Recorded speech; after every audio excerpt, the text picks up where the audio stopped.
Baba knows the way. For Joseph Baba Ifa, Baba knows the way. We follow the signs. He walks with the Orisha through sacred lines. He speaks with the ancients. He honors the drum. He carries the wisdom where we all come from. Hey family, thank you for tuning into Our Roots podcast with Joseph Baba Ifa. We're only the strongest roots see the light, brought to you by Botánica candles and more. And if you haven't had the opportunity, hit that subscribe button. What's up, Phil? Hey man, happy holidays, brother. Oh yeah, man. Happy holidays, man. Yeah, dude. Happy Sunday, everybody. Welcome to another great episode. Welcome. So happy you're here with us. Absolutely. Yes, sir. You know what else is gonna make us happy? I don't know. It's if you join our membership program. Yes, sir. Yes, it's real easy. All you have to do is hit that button right under this video. Takes you to a magical place, a winter wonderland of gifts. It's a Santa's enchanted forest of Our Roots content. Yeah, man. We got extra content, discounts on merch, discounts on classes, extra episodes just for you guys. You name it, all under the Christmas tree or any other festive denomination. Yeah, right. Anything else that you put things you like under it, we want to be there. Yeah, exactly. So what's up, man? What's going on? Yeah, guys, membership program. Let somebody know about it. Also, if there's still spaces left, be sure to check out the Light Within workshop in Atlanta and New York coming soon, right? What do you feel about the holidays, Phil? Are you a Christmas, end of the year kind of guy? I am. Yeah. I like it. I like watching A Christmas Story. It's on TNT for like 24 hours. I'll watch it like 3 or 4 times when I get the chance. That's the one with the kid with the lamp and the gun, right? Out. Yeah, Fragile. Yeah, because it's because I used to work every day, right? And that was the one holiday that I got to choose. Oh wow! That I chose to actually be off. Nice. Because I worked at a hospital. There's no breaks on a hospital, so you had to actually choose which holiday you wanted to work and which one you wanted to be home.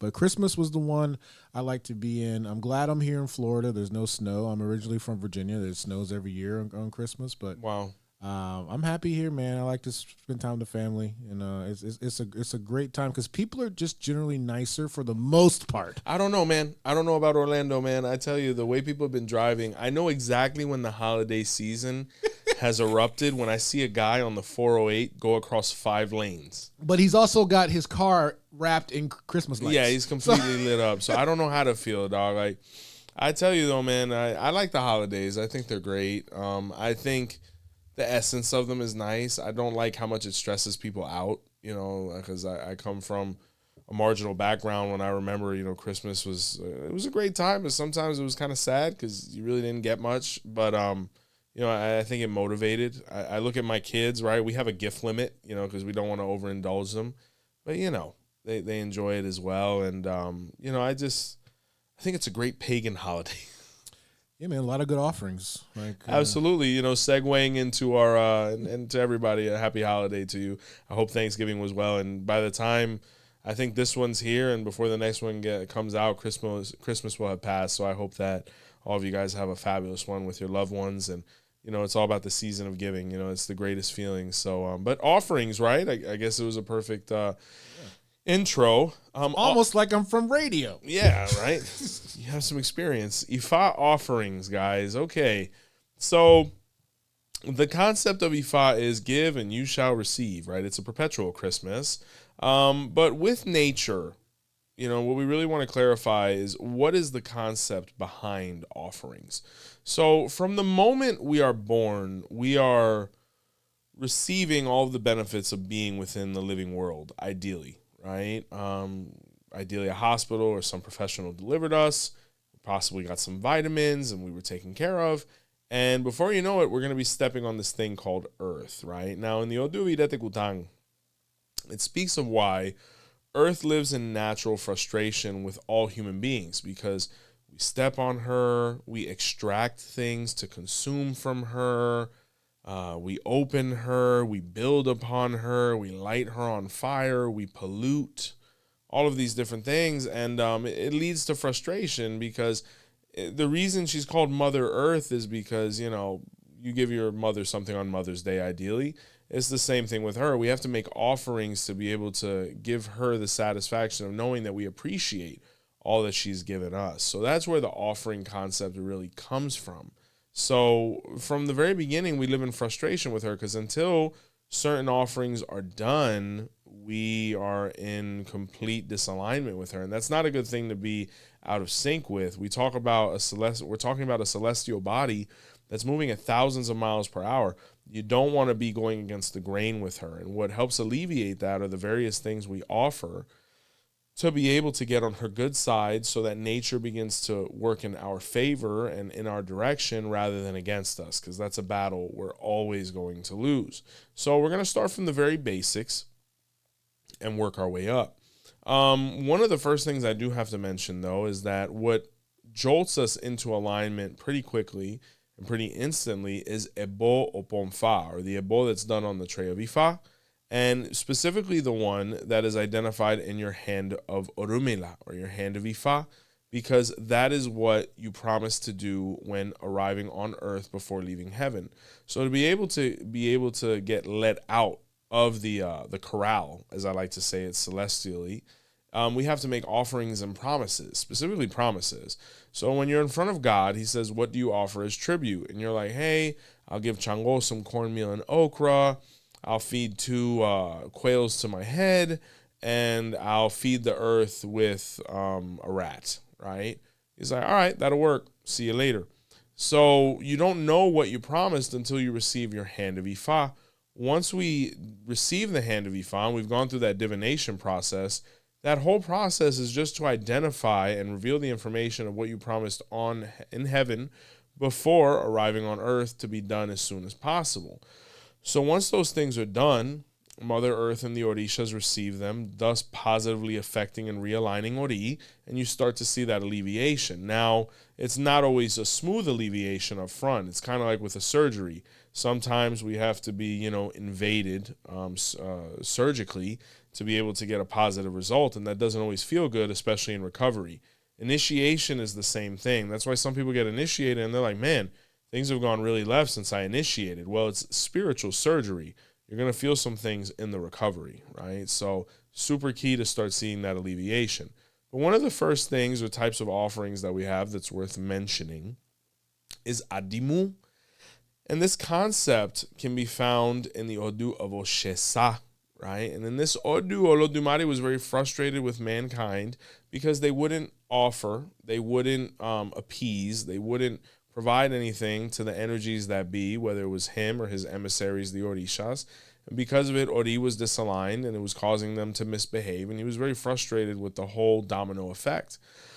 So he decided that he was going to annihilate Earth, which has happened multiple times, kind of like the Matrix says. We're in our 7th existence. And 𝗃𝗏𝗃 heard about this. Now, mind you, 𝗃𝗏𝗃 is the mother of the earth, right? 𝗃𝗏𝗃𝗃, which means the mother with the great crown around earth. And she went running to Olodumare and said, hey, I heard you're going to annihilate earth. Why? He explained. She said, well, don't be so impatient with them. They're still learning. Maybe we can give them a second chance. And he said, I'm done with that. I'm not giving any more chances. And she said, what if I make an offering? And he's like, what offering could you provide that's so great that it can circumvent all of the offerings that are owed on earth? And at that point, she actually performed an auto-mastectomy, right? She actually cut off her breasts and she offered them.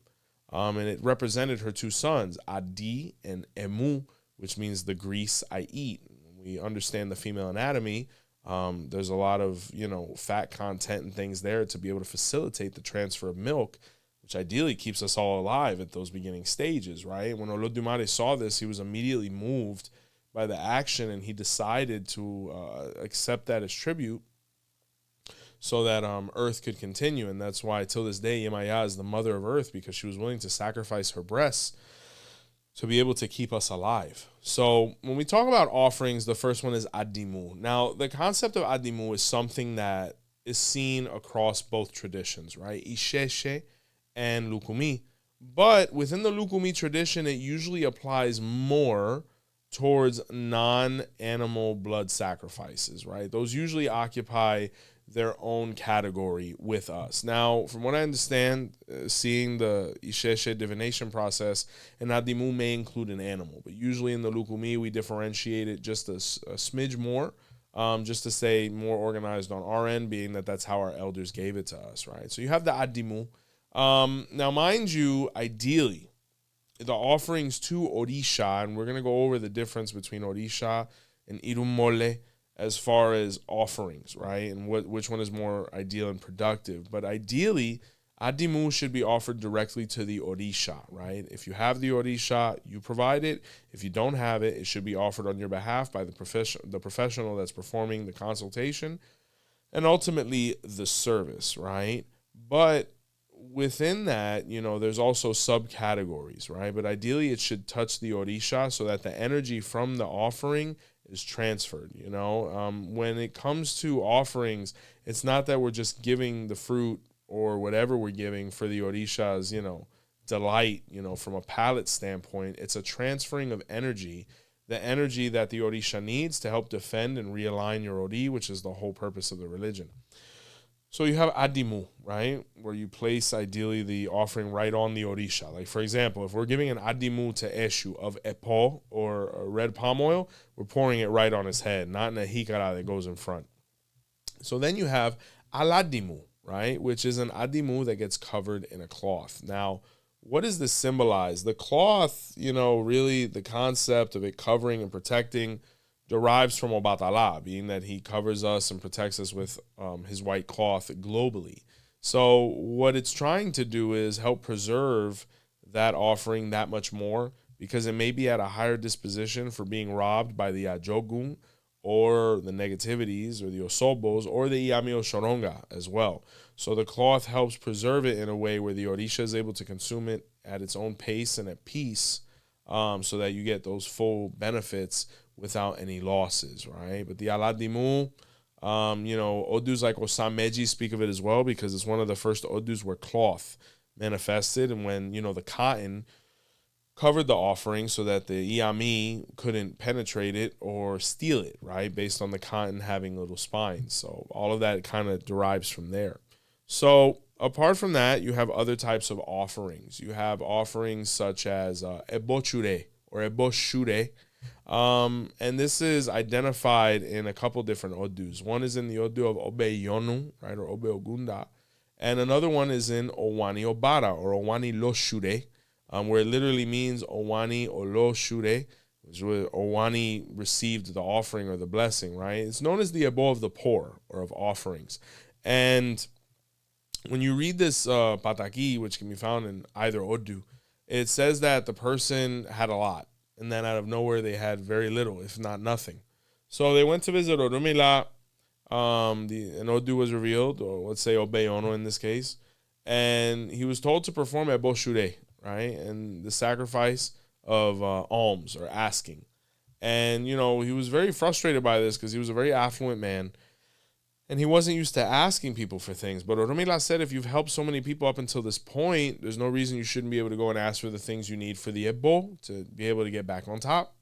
So the guy started going to all of the people that he knew, and every time he would ask for something, they'd give him an excuse. And he was really appalled, because these were the same people he would provide for to create stability for them, like to the point where they didn't have to work for themselves. But now that he had nothing, no one had anything for him. So the people he least expected were the ones who gave him things, the people he paid attention to the least, the people that he helped the least. And when he went back to Orunmila said, what have you learned? And he said, all the people that I helped were worthless, and all the people I didn't help were the ones who really cared about me. And he said, good. Now that we're going to give this offering, you're going to have twice as much as before, and you'll know who is your real friend and who you need to focus on. That's why the Orishas took it away in the first place. And when that happened, the guy was able to recuperate his wealth and things like that. He ignored those who ignored him, and he stimulated those that saved him, and he lived in Ide, and he lived blessed, and he was able to eliminate all of the fake people around him so he could focus on the people that really cared about him. So sometimes we have to go through hardship to realize who's there to support us, right? So this type of offering is where, when it comes out in 𝗵𝗶𝗸𝗏, the priest is going to instruct you to ask for different offerings from people that are compatible with the Orisha who it's being offered to. So, for example, let's say it's 𝗶𝗸𝗏, right? And mind you, you take whatever you can, as long as it's compatible. So maybe one person gives you cornmeal, one person makes an excuse, you shouldn't be around them. Then another person gives you some sugar, things that can be offered to the Orisha. And all those things are placed upon the Orisha to receive all that energy and positivity for the person's growth. Hey family, the Light Within workshop is going to be visiting Atlanta June 13th and 14th, and New York August 8th and 9th, this upcoming 2026. Be sure to get your seats and your tickets soon. They're moving quickly, and you can do so by visiting botanicacandlesandmore.com. Please join us in a networking event where we're going to learn about Ifa Orisha, have group divination, and give all of us a chance to get to know each other while seeing the light. See you soon. So that's why a lot of the old guys would say, hey, when someone comes begging you for something, it could be 𝗶𝗸𝗏 in disguise, because 𝗶𝗸𝗏 was the 𝗃𝗶𝗸𝗲, or was somebody that, wanted to teach his children who was for him and who wasn't. It could also be 𝗹𝗶𝗸𝗲. It could be 𝘄cie, like the 𝗿𝗶𝗸𝗲 says. The 𝗃𝗶𝗸𝗲 speaks of when Baba Ifa would come looking, and also 𝘃𝗶𝗱𝗲.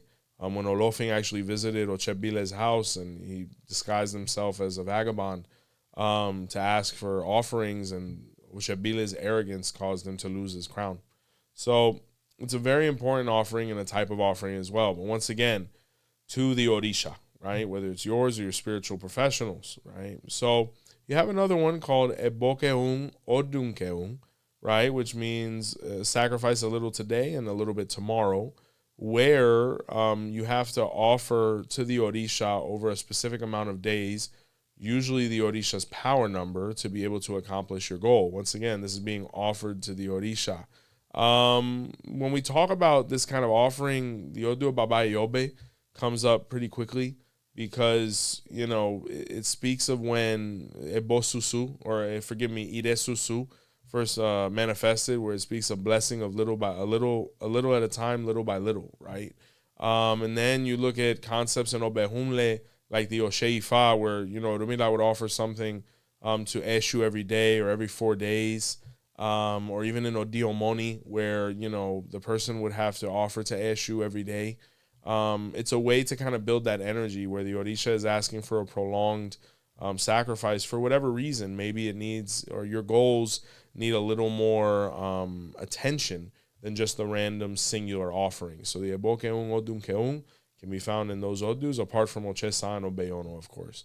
So now these categories usually encompass all of the different offerings, but apart from that, the animal sacrifices are kind of in a category of their own, right?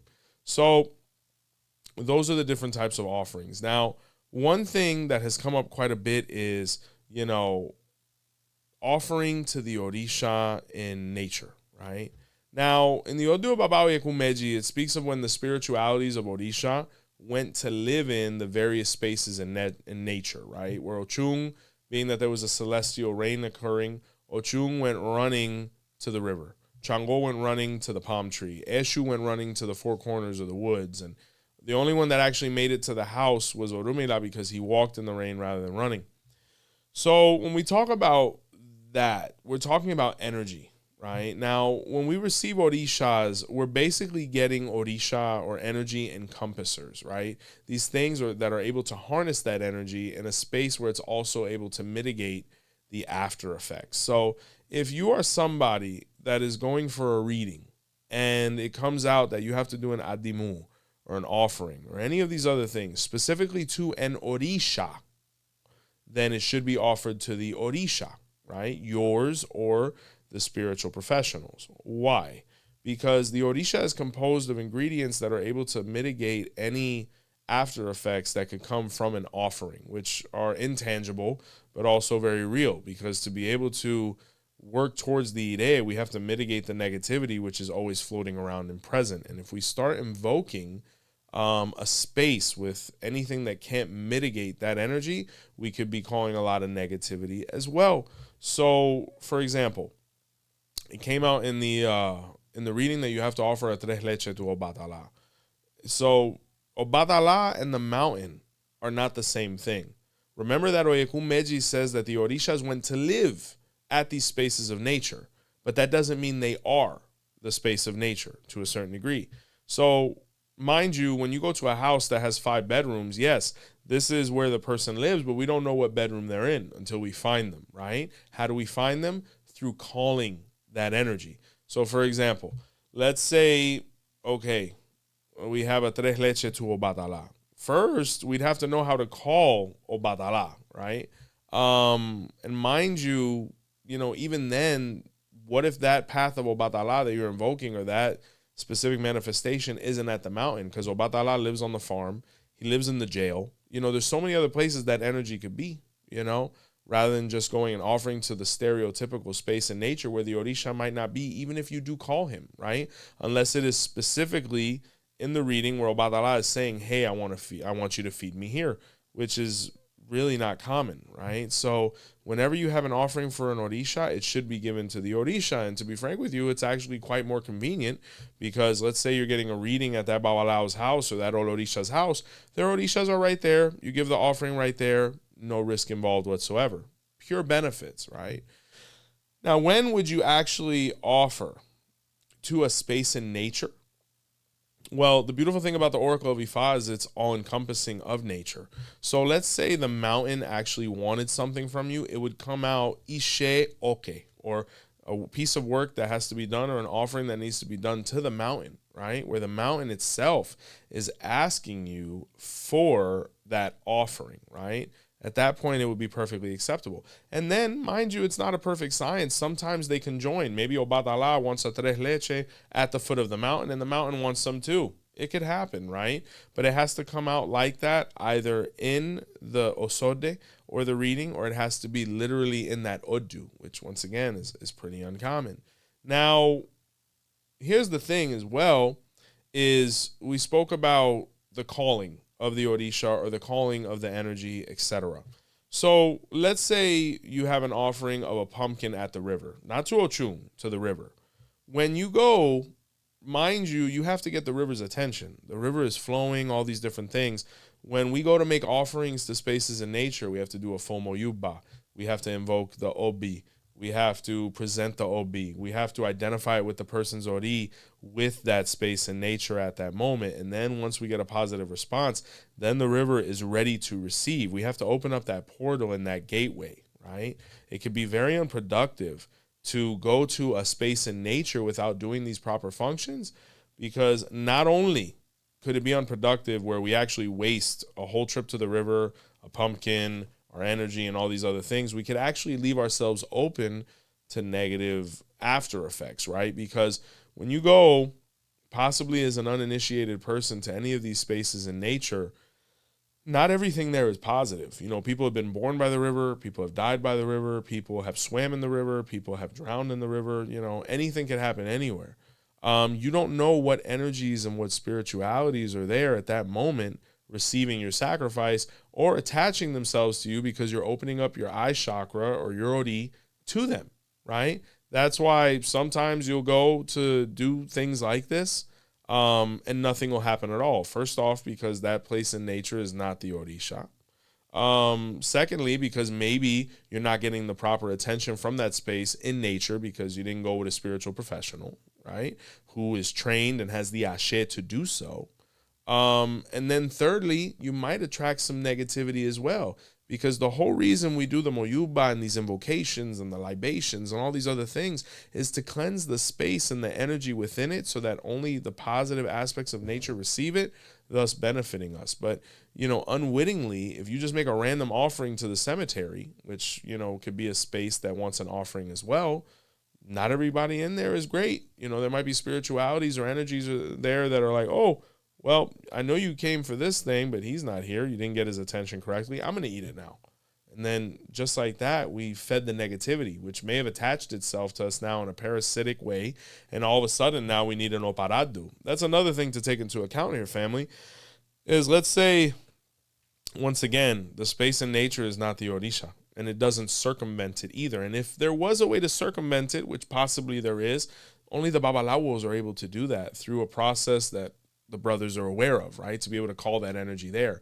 And even then, I'm not a huge fan of it, especially when we have an Orisha available. Once again, if we look at all of the different pathways to Rome here, there's only one that leads to success. All the other ones might lead us to astray because, you know, it just, why would we choose a space in nature where the Orisha might be at that moment over the Orisha that is present right now that we can make an offering to, that is fully encompassed there and is prepared for what we're about to do? It's the only, you know, I can only digress and only debate and wonder why anyone would choose to go this other way, but it may be motivated by dollars, which I understand. You know, the things in Orisha sometimes are at a price point that we can't afford, but it is always better to save up for your professional's amount rather than possibly taking things within our own hands and exposing ourselves to spiritual contagion.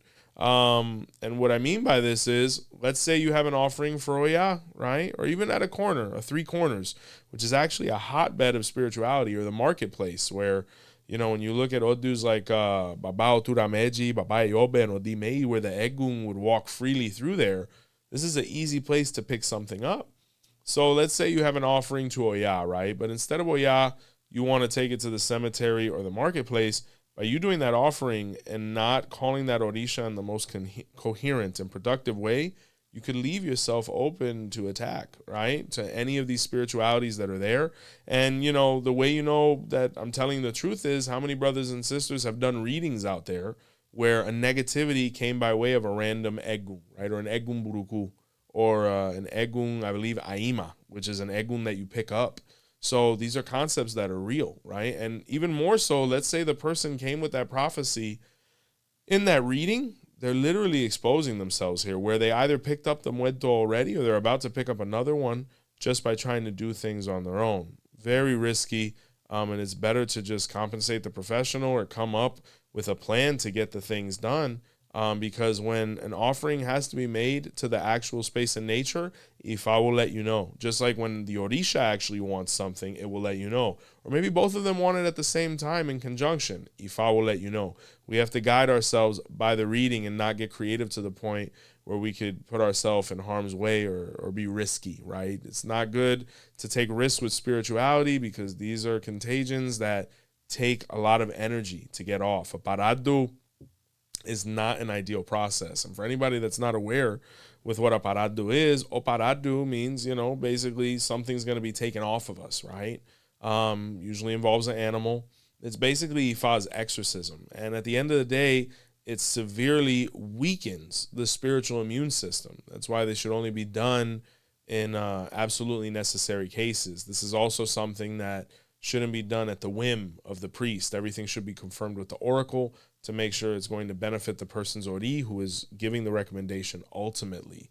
But then you also have processes like sarayeye, right? Or the pretty common cleaning within Ifa. Ideally, we want all of these things avoided. You know, the less we have to do it, the better. Just like the less we have to go to the doctor, the better, you know, because at the end of the day, all of these things leave us exposed and somewhat debilitated. To the point where, you know, it takes time to recover from them, right? So that's the biggest difference when it comes to offerings as far as the Orisha. And I guess you could say the Irumole more, you know, radicate in heaven. But when we're talking about that ancestral spiritual energy, it's still there through the radiation of the light and things like that. But they shouldn't be confused for all of these various reasons that we've explained right now. And for anybody that still chooses to do it, perfectly fine. I guess you have to go based on your results. But, you know, from a productivity standpoint, the way that I mentioned, you know, over all these years of experience and kind of looking at pathology and results and various, you know, consultations, the way that I'm mentioning has been the one that I've seen to be the most productive, to make sure that we're not wasting time, energy, and funds, right, which are all very valuable, right? So that's the big difference between the Irumole and the Orisha, the spaces in nature. Another big thing when it comes to offerings is when do we throw obi and when do we not, right? So in my opinion, anything that is based on destiny, anything that is crucial, anything that, you know, we want absolute closure on, we should be throwing obi to be able to be sure that it is accepted. I remember in the beginning of my career, The way I was taught in the Afro-Cuban context, some people throw 𝗶𝗶𝗍 only at the beginning, right? Very quickly, even before I started, performing consultations and things like that, I incorporated 𝗶𝗶𝗍 at the beginning and at the end of every process that I chose to utilize it in. Because once again, the first 𝗶𝗶𝗍 is to make sure that the space is clear, right? The second 𝗶𝗶𝗍, or the second coconut throwing, 𝗶𝗶𝗍 meaning nut, 𝗶𝗶𝗍𝗲 meaning the coconut, the one we utilize in the 𝘃𝗶𝗶𝗍𝗲 tradition, is to make sure that everything was received in a way where nothing was lacking or nothing was taken, because in the middle of you doing your offering or your sacrifice or any of these other things, you don't know if the 𝗃𝗏𝗍 got more than we would have liked.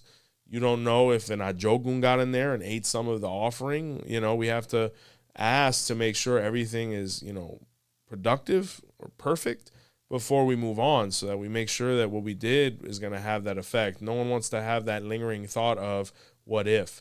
So with things that come out in your mano orula, things that come out, in initiations and big divinations and things like that, I highly recommend, 𝗶𝗶𝗍 divination, right? But also we have to make sure the 𝗶𝗶𝗍 divination is productive. And ultimately that's at the discretion of the professional and the client, right?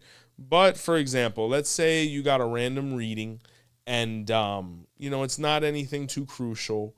And, let's say it came out that you have to offer a steak to Ogun.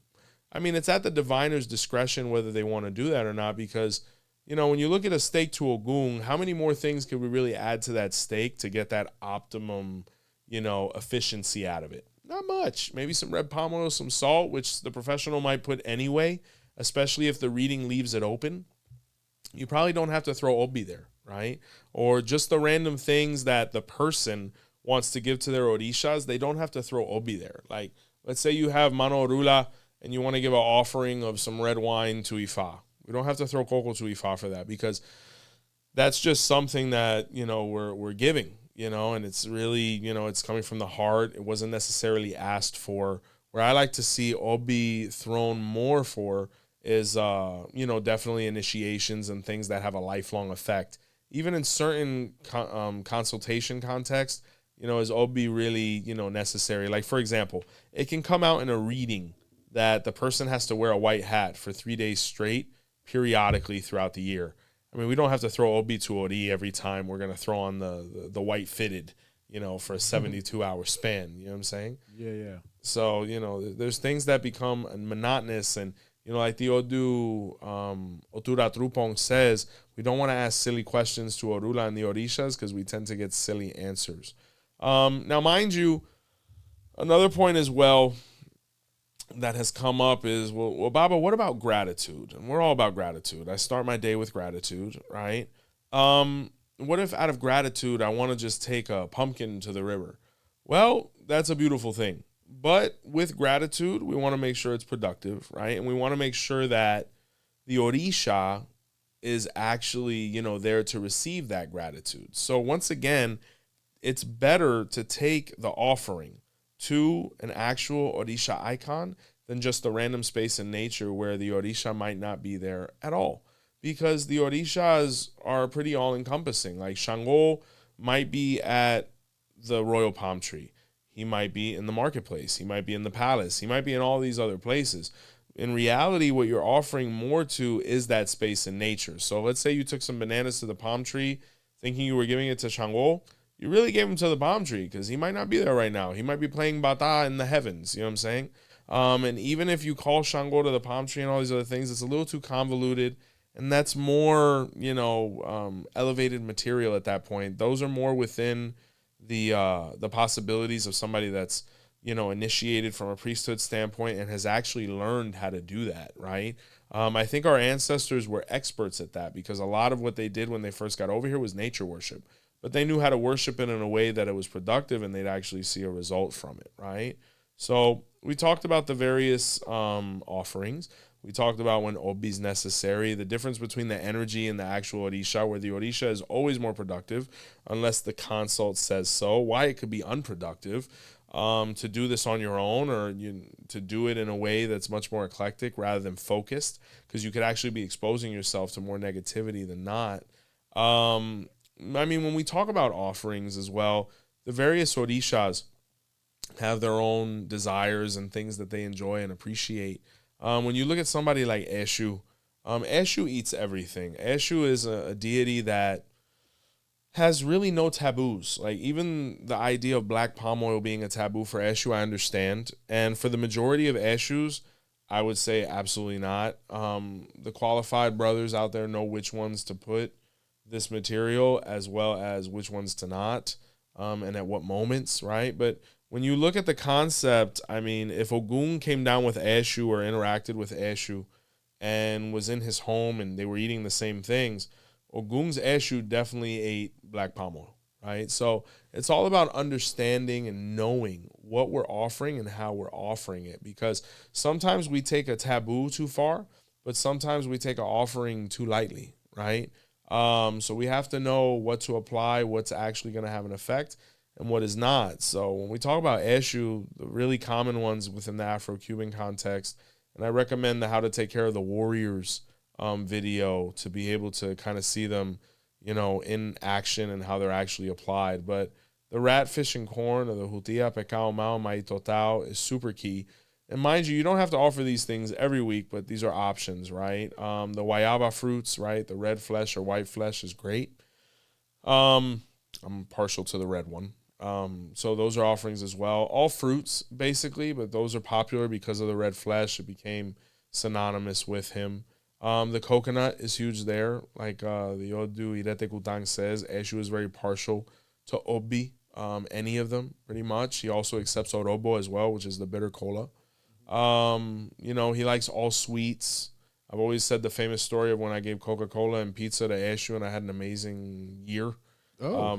Yeah, I actually had a dream about that, bro. Really? I actually had a dream that me and 𝘃𝗏 were at I don't know if it was a pizza parlor or we were just on the corner, and I gave him a slice of pizza and some Coca-Cola, and I woke up, I looked at him, I was like, because I lived in an efficiency apartment in Miami at that moment, I was like, you want that?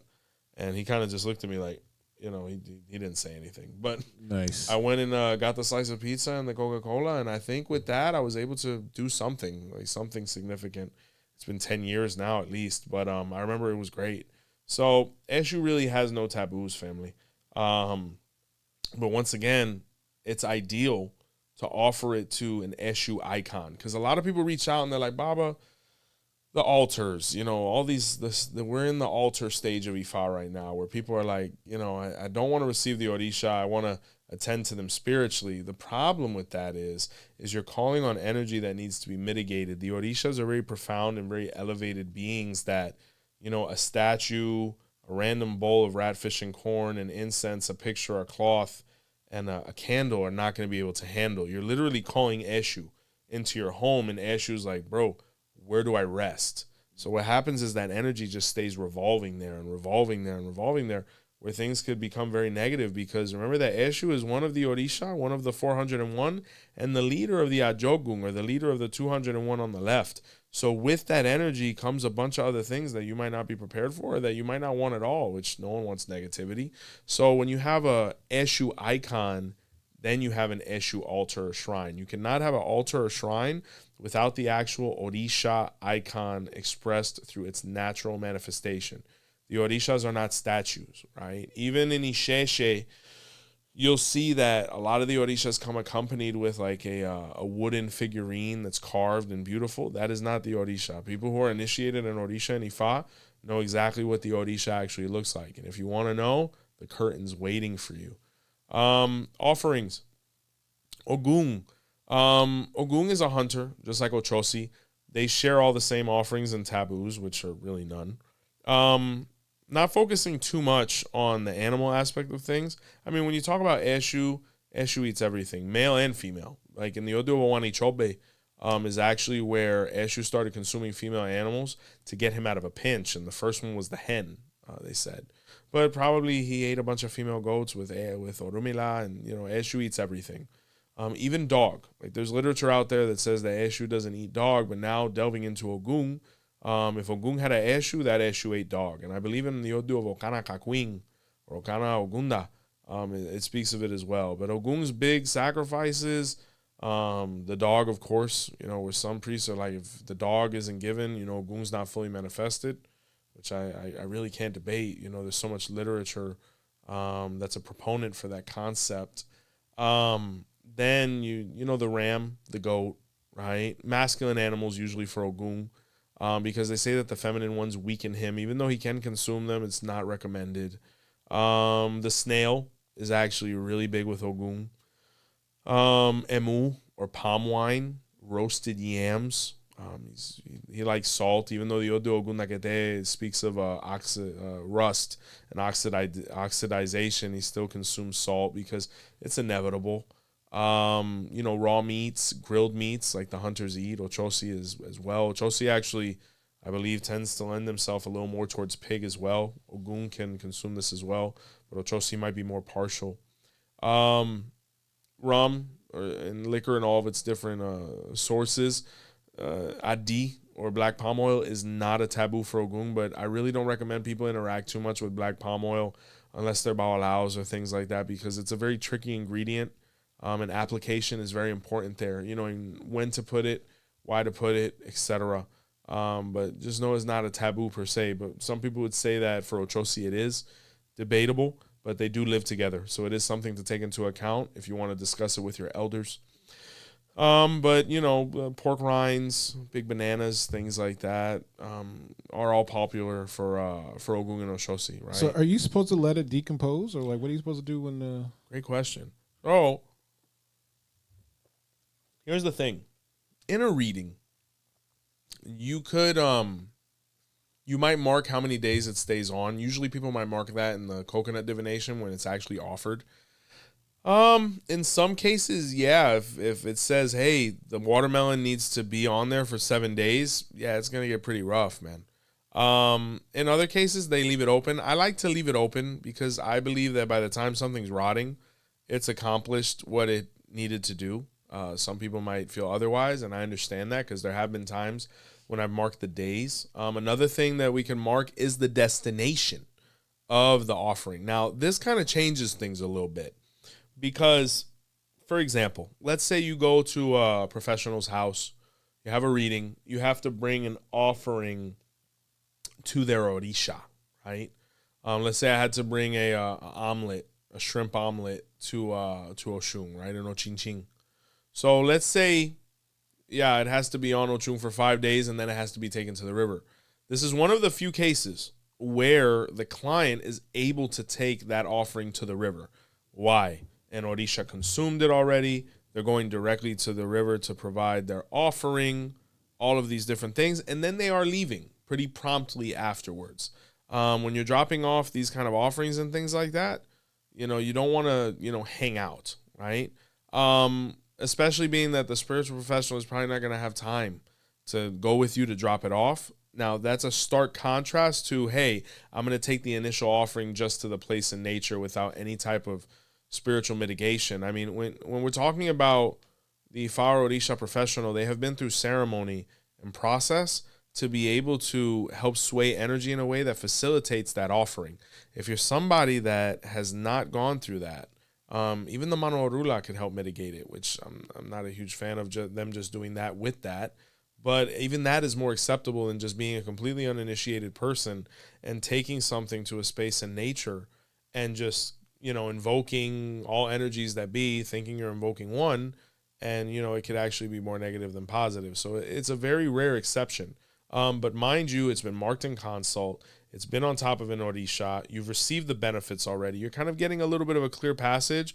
Okay, you can drop it off, and now you can go about your way. What's done is done. But you don't want to overstimulate it either, right?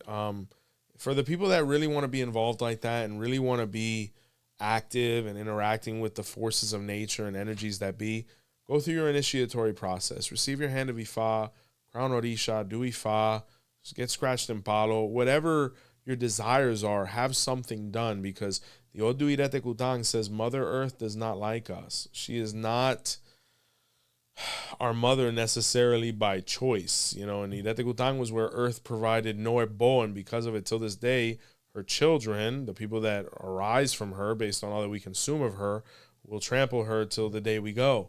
So, you know, she's a mother, but, you know, she still needs to be appeased. So it's the same thing. Any of these spaces in nature, especially when you look at 𝗃𝗃𝗃, when the person would go without permission or privilege, it was usually negative, right? Because 𝗃𝗃𝗃𝗃 went to the ocean and the ocean spit in his face, and he went to the mountain and the mountain threw a rock at him, and he went to the, I don't know, wherever, and each space in nature rejected him because he had not gone through the processes to be able to interact with them. You know, it really reminds me of all these movies where a portal opens up, or even like the movie Hercules when the Titans were around and all the different spaces in nature they occupied. Forgive me, I do a lot of children movie references because that's all I'm watching now. Yeah. On repeat. So it's very important to understand context. The context like that, yeah, it's acceptable, but don't overstimulate the space either. Like, don't go there, okay, I have to take the offering to Ochun, but I'm going to kick back a couple beers because she likes beers and have some cider, and then I'm going to leave. No, it's not that kind of party. Go deposit your offering and be on your way, because that window has a very short amount of time, right? But, you know, I think we got through the warriors. We might have to do an Orisha's offerings video part 2 to kind of go over the offerings for the rest of the Orishas, Phil. Okay, well, I mean, this was a great episode, though. You think so? Yeah, I think all right, so. if you say so, episode, my man. but Yeah. guess what time it All is? right, membresía. All right, folks, it's time to show some love to the people who show love to our channel. Make sure you guys click on that button. That would be a great Christmas or holiday present for all of us here at Our Roots Podcast. And if you do, it takes you to our 3 different tiers that we all offering different perks for each different tier, whether it's extra shows, discounts on merch, classes, you name it. Name it. All right, so I'm going to do the OGs of the OGs I love of the it. OGs. Let me sit up for this one. Let me get proper real These quick. are the OGs, right? These people have been here since the beginning. So Love you guys, man. Thank you so much. We've had this membership program for 33 months. Oh my God, we're coming up to 3 years, bro. Can you believe that? No. It'll be 3 years in February. Oh, that's beautiful, dog. So we've Thank had you. the membership program. That's just the membership. Yeah. How long have we been rolling with the pod, dog? So it'll be 4 years in October. Good heavens. So yeah, so it's a great achievement. All right, so first off is the oldest of the oldest OG, the eldest. I'm not saying you are old. I'm just saying you are the OG. You are OG. elderly. It is Lulu Sprandell. Oh my gosh. Congratulations. Thank you so much. 33 months. Jeez, man. We got Melted. Kenya Hutton. Oh, Kenya, how are you? Laja Rocks. Okay, thank you. We got Queen Liquid Waters. Oh we my know God, that one. Queen. Oh yeah, we know her. We got 408 Junior. Okay, yo, shout out to Junior. We got Trinarican. Okay, my goddaughter, blessings. Yeah, Angel Dust. Oh my gosh, that's an amazing. Yeah, Desert Woman. Okay, thank you so much. All right. Jabri Membri. Oh, Jabri, what's good? 𝗵𝗶𝗶𝗲𝗍. We got Richie Conga. Oh, Rich, how you doing, man? And Barbara Power. Guys, from the most profound part of my heart, thank you so much for your consistent support. It means so much that we've been on this journey together all these months, all these years, and we've accomplished so much together. So thank you so much for all of your support. And we're just trying to continue putting out great content so you guys can keep enjoying it and finding a reason to stay. You know, membership program, if you know anybody, let them know. Thank you for being a part of it, the best part of it. Our workshops are coming up, The Light Within. If there's any spaces left for Atlanta and New York, get in there. We're going to have an amazing time. Group divination, Ifa and Orisha. We're going to go over Egun, Osang, 𝗃𝗃𝗃𝗃. It's going to be a wild time. I can't wait. BotánicaCandlesandMore.com is up and running for all of your product and service needs. We do ship. If you can't watch us on YouTube, listen to us on all the major podcast apps, right? Apple, Spotify, etc. Be sure to subscribe, guys. A big happy holidays, you know, Merry Christmas and a Happy New Year. If we don't see each other before then, and until next time, as always, see the light. Baba Joseph showed the path today. Baba knows the way, we follow the signs. He walks with the Orisha through sacred lines. He speaks with the ancients, he honors the drum. He carries the wisdom where we all come from.